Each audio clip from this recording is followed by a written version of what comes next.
Assalamualaikum warahmatullahi wabarakatuh. Alhamdulillahirrabbilalamin. Wassalatu wassalamu ala asrafil anbiya'i wal mursalin Sayyidina wa maulana Muhammadin wa ala alihi wa ashabihi ajma'in amma ba'd.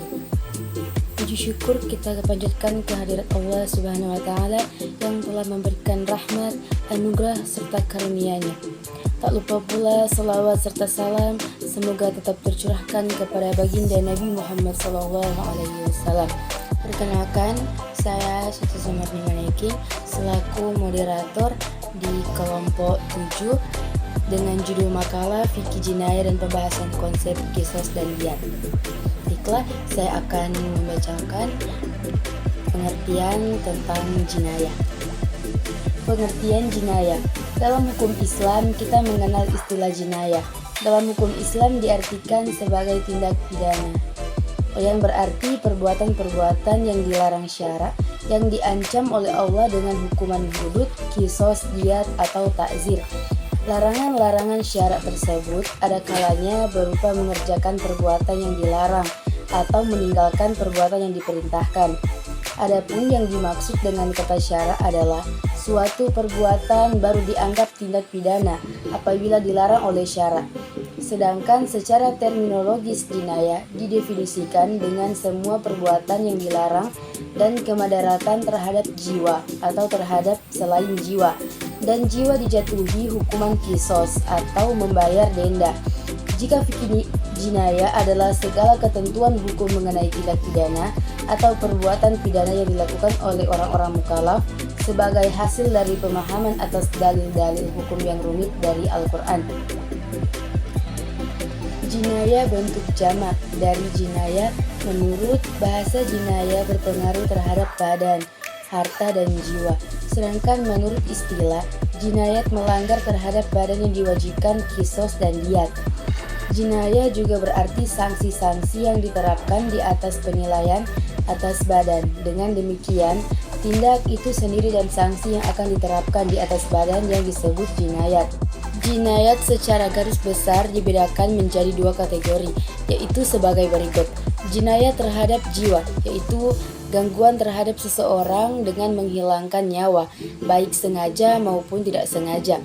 Di kalangan para fuqaha, kutipan jinayah merupakan perbuatan-perbuatan yang terlarang menurut syara. Selain itu, terdapat fuqaha yang membatasi istilah jinayah untuk perbuatan-perbuatan yang diancam dengan hukuman hudud dan qisas. 2.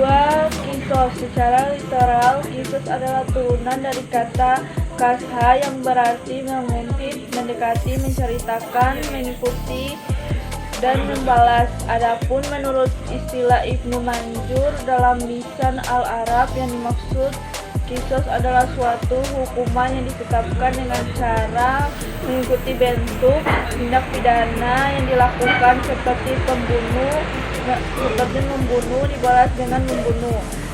Kalau Al-Dahar mengartikan qisas sebagai menghukum pelaku kriminal yang melakukannya dengan sengaja seperti pembunuhan, melukai atau memotong anggota tubuh dan semisalnya, dengan hukuman yang sama dengan kriminal. Nas yang melarang perbuatan dan mengancam hukuman terhadapnya, dan unsur ini bisa disebut dengan unsur formil. Adanya tindakan laku yang membentuk jarima, baik berupa perbuatan nyata ataupun sikap tidak berbuat, dan unsur ini bisa disebut dengan unsur material. Pembuat adalah orang mukallaf, yaitu orang yang dapat meminta bertanggungjawab terhadap jarima yang diperbuatnya, dan unsur ini bisa disebut dengan unsur moral. Macam-macam pembunuhan. Tidak semua tindakan kejam terhadap jiwa pembawa. Baiklah, saya akan melanjutkan materi dari Desa Makalusenge. Kata hudud merupakan kata jamak atau plural dari kata had yang berarti batas.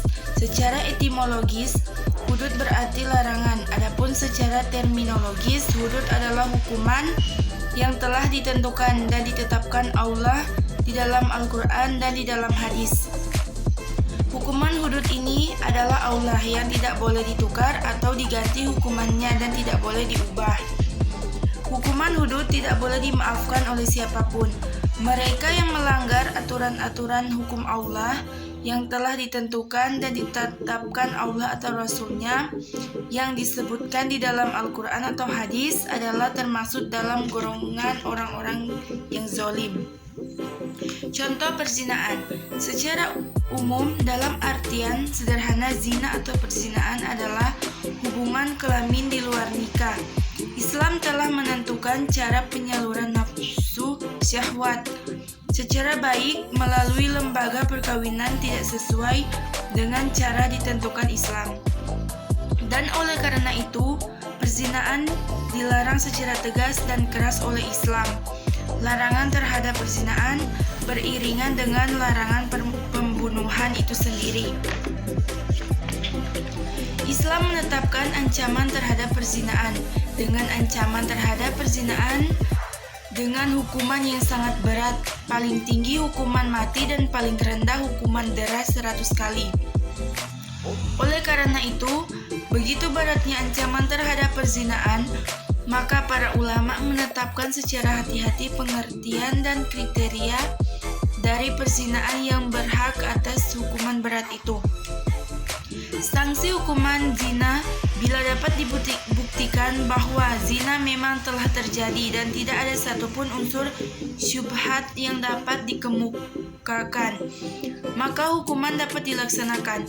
Adapun ancaman hukuman dibedakan antara seseorang yang bersifat muhsan, ancamannya adalah razam, yaitu dilempar dengan batu dalam ukuran sedang sampai mati.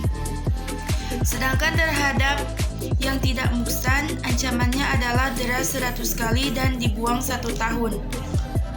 Baiklah, itu materi dari kelompok 6. Assalamualaikum warahmatullahi wabarakatuh.